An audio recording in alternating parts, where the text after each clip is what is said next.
il faut un travail dans tout l'éventail, sur tout l'échiquier politique, un vrai travail qui va être un travail politique de résistance à l'installation de ces thèses-là.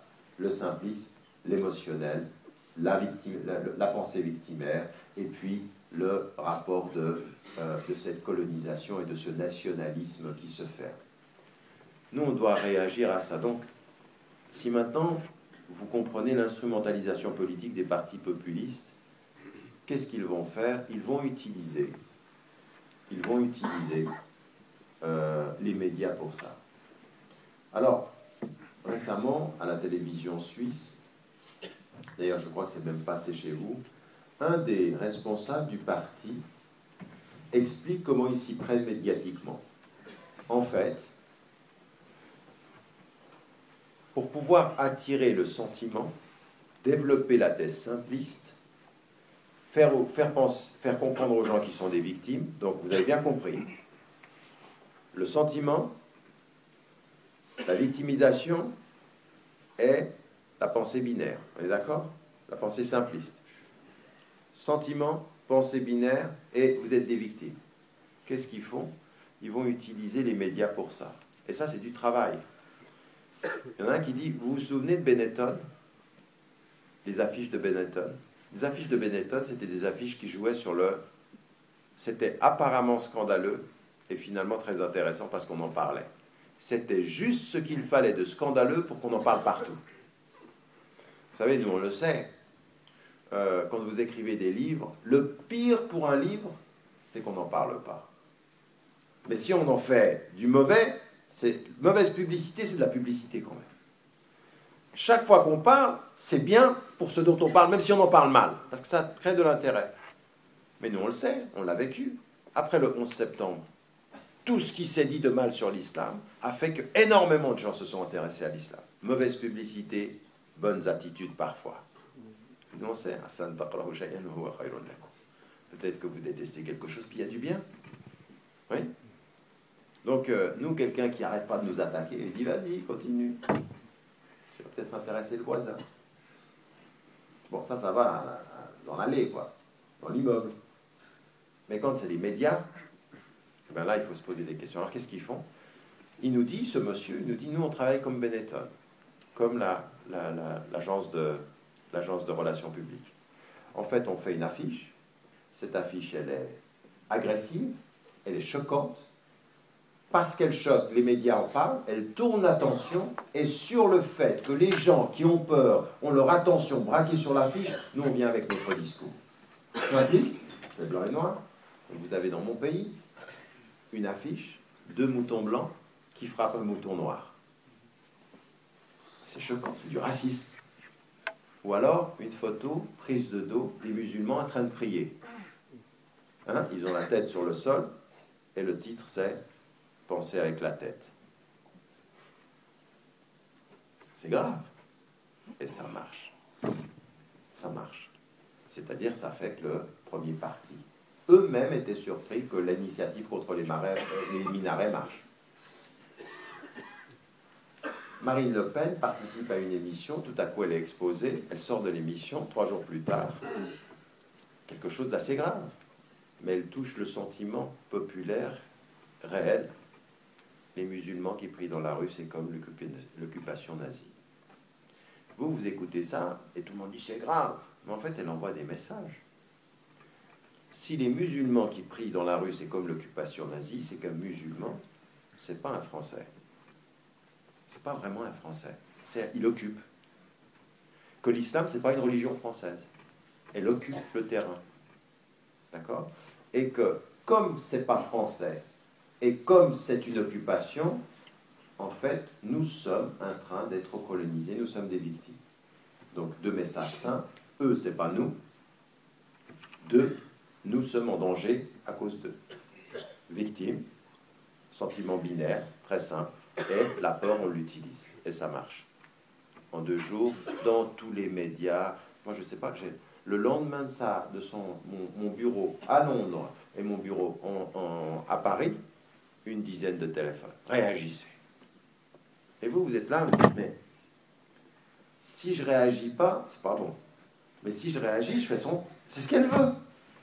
Elle veut qu'on en parle. Elle a réussi.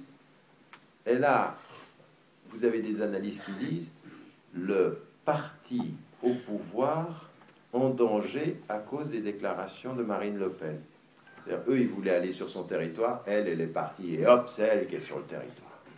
C'est elle qui ramasse là où ceux qui sont au pouvoir. Et donc, nous, ça, il faut le comprendre, parce qu'à ça, vous faites quoi par rapport à ça? Restez passif. Il faut chercher des autres responsabilités. Et c'est là que j'aimerais vous amener à comprendre qu'il faut vraiment que nous ayons 2 temps d'avance d'intelligence, parce que sinon, on va le payer cher. On va le payer cher. Vous savez, les mouvements de foule, je vous ai dit, hein, aux États-Unis, ça a pris 2 semaines. 2 semaines pour mobiliser des gens à dire attention, l'islam est en train de coloniser les États-Unis. 2 semaines d'un mouvement médiatique, et sinon on n'est pas prêt à avoir un discours, à avoir une vision, on peut être embarqué dans des choses qui sont graves. En Suisse, au moment où on avait la votation pour les minarets, tous les partis étaient contre le parti l'UDC, tous, socialistes, parti radical, démocrate chrétien, tout le monde. Et moi j'allais à des séances comme ça, on avait des panels, il y avait celui qu'on considérait presque comme le paria de l'UDC, on était tous les partis et j'y étais, je l'ai fait ça, et les salles étaient pleines, et puis lui il pensait pour un idiot quoi, et il n'arrêtait pas de répéter. L'islam, il faut qu'elle s'adapte, il faut que l'islam s'intègre, il faut qu'on arrête, on en a marre. Il n'arrêtait pas de répéter ça. Et puis il paraissait un peu pour un idiot. Mais le problème, ce n'était pas lui. Le problème, c'était les 3 autres. Qui étaient contre l'extrême des minarets, mais chaque fois qu'il parlait, il disait, regardez, il dit, non, nous sommes contre le fait qu'on ne puisse pas construire des minarets. Mais ça ne veut pas dire qu'on est pour le fait de la discrimination des femmes. Ça ne veut pas dire qu'on est pour les écoles islamiques. En fait, ils sont en train d'être contre lui sur les minarets, mais tout ce qu'ils disent, c'est ce que lui, il dit sur tout. Et c'est pour ça que je suis en train d'écrire un texte qui s'appelle la 2e proposition. Dans une phrase, vous avez des phrases à plusieurs propositions. Dans la première proposition, ils sont avec vous, mais dans la 2e proposition, ils sont avec lui. C'est-à-dire, ils disent, on est contre ne pas pouvoir construire des minarets, mais on est contre les discriminations des femmes. Et lui, à côté, il a dit, ben oui, évidemment, vous êtes avec moi, c'est l'islam, c'est un problème. À force d'être contre lui dans l'extrême, mais avec lui dans la norme, ben c'est lui qui gagne. Ouais, ça, c'est très important. C'est-à-dire que tous ces partis politiques, jusqu'à le président actuel qui différencie entre les citoyennetés, la bonne citoyenneté, la citoyenneté qui est encore approuvée, le parti socialiste qui ne prend pas de position claire, tous les partis ne prennent pas position claire. Donc, dans la non-clarté du discours, oui, la 2e proposition va toujours bénéficier à l'extrême, aux populistes. Les populistes, ils n'ont qu'à attendre. Et moi, j'étais dans des débats. Et je me retournais vers les socialistes, je dis, mais pourquoi vous sentez-vous obligé de dire que vous êtes contre la discrimination des femmes? Elle dit, ah non, il faut qu'on le dise, parce qu'il y a un problème avec l'islam. Et je dis, ben voilà, c'est ce qu'il voulait entendre, lui. Il est venu pour ça. Donc en fait, vous n'êtes pas de mon côté, vous êtes du sien. La première proposition est pour moi, la 2e proposition est pour lui, mais il gagnera sur la 2e, parce que c'est la 2e qui restera, c'est pas la première. Et aujourd'hui, vous avez partout en Europe, les partis populistes prennent le dessus parce qu'ils gagnent sur cette peur. Nous n'avons pas de politiciens courageux. Vous savez, c'est rare de voir certains intellectuels qui vont jusqu'à... Vous avez beaucoup d'intellectuels, ils sont exactement dans cette position-là. Ils viennent d'un pas, puis ils en ont un autre. Regardez, vous savez qui est-ce qui a tiré les marrons du feu, là, d'hier et avant-hier? Dans toute votre chaîne, chez nous en Suisse aussi, on l'a vu. J'étais en Suisse, j'ouvre la télévision, qui est-ce que je vois contre la riposte laïque et ceux qui sont contre l'islamisation de la France? Caroline Fourest. C'est elle qui vient prendre le beau rôle. Alors elle met eux à distance, mais elle vient. Mais elle n'arrête pas de faire dire que l'islam est un problème. Elle dit, mais quel islam n'est pas un problème pour elle? Un islam qui ne serait pas dans la pratique. Mais dès qu'on est dans la pratique, on est presque de l'intégrisme. Mais elle a beau jeu de venir se positionner en disant, eux c'est des racistes, eux c'est de l'extrême droite. Elle se positionne, mais tout le discours qu'elle tient depuis des années correspond exactement à ce qu'ils veulent. Donc elle se positionne ponctuellement contre, mais dans le long terme pour. Vous me suivez là? Ce jeu malsain dans lequel on est? Vous avez des intellectuels qui sont de cette même nature. Des gens qui viennent sur certaines... c'est ce que je disais il y a des années, je disais ça il y a plus de 10 ans, je disais ça à Gilles Kepel. Je disais, tout le temps qu'il parle de l'islam, il y a du soupçon, du soupçon, du soupçon, du soupçon. Au point que tu ne peux plus faire confiance. Je dis, mais qui gagne avec le soupçon? Les populistes. Alors, voilà ce qu'il faut comprendre. Vous n'êtes pas aujourd'hui en face de gens qui travaillent dans comprendre l'islam, et puis vous êtes en face de gens qui jouent sur ça. Et nous, on doit avoir une double attitude. Quelle doit être notre attitude? Quelle doit être notre... D'abord, il faut bien comprendre ce qui se passe. Il faut vraiment bien comprendre ce qui se passe, parce que tout... Ça y est, je veux dire encore une fois, on va dire, il ne faut pas espérer que ça arrive, mais un problème dans une banlieue, quelque chose qui va... Tout ça peut être utilisé dans un sens ou dans l'autre. Au point qu'il y a certains qui vous disent, attention, il peut se passer juste avant les élections un élément qui va pouvoir passer dans un sens. Puis on est des champions de la provocation de ces éléments-là. On n'est pas des naïfs, on le sait ça. Je veux dire, vous avez eu Michel Collomb ici, il a écrit un livre où il dit comment, en fait, à des moments donnés, des gens provoquent le problème pour que, à partir du problème, on puisse l'instrumentaliser. On le sait, ça, on n'est pas des naïfs. Ouais. Donc nous, il faut qu'on ait une attitude qui soit sur le long terme. Et celle que je vous propose de réfléchir, c'est de considérer les deux attitudes. Un, vos concitoyens français. Vos concitoyens français. Ils sont en danger de populisme généralisé. C'est-à-dire que ce soit le parti au pouvoir aujourd'hui, ou son opposition, ou l'extrême droite, ou les populistes, aujourd'hui, ce qui est en train de mener, c'est des propos simplistes et binaires, et qui jouent sur la peur.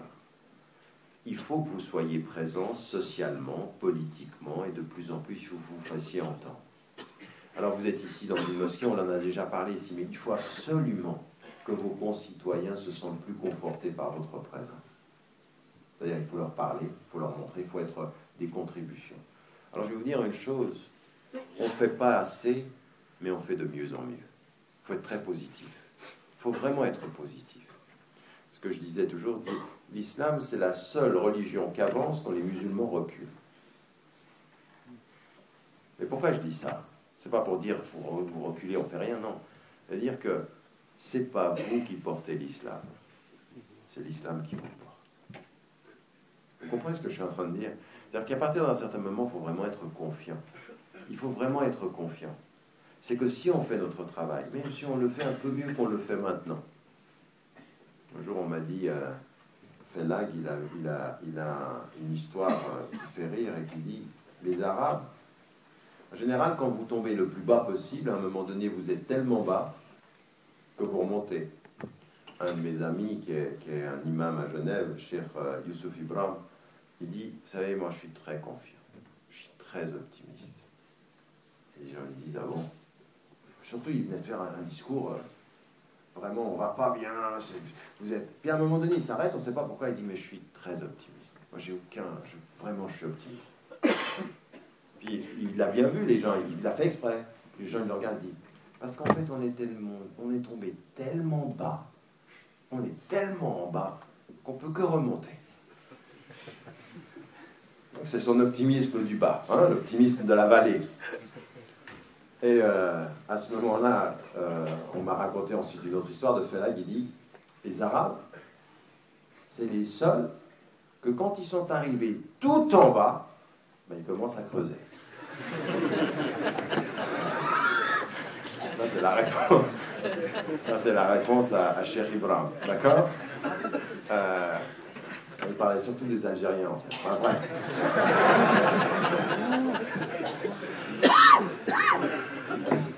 On va jouer sur vos nationalismes à vous. Non. Cela étant, il faut être optimiste par rapport à ça. Parce que vraiment, si tout ça apparaît maintenant, s'il y a de telles tensions, c'est que finalement il y a quelque chose qui a évolué.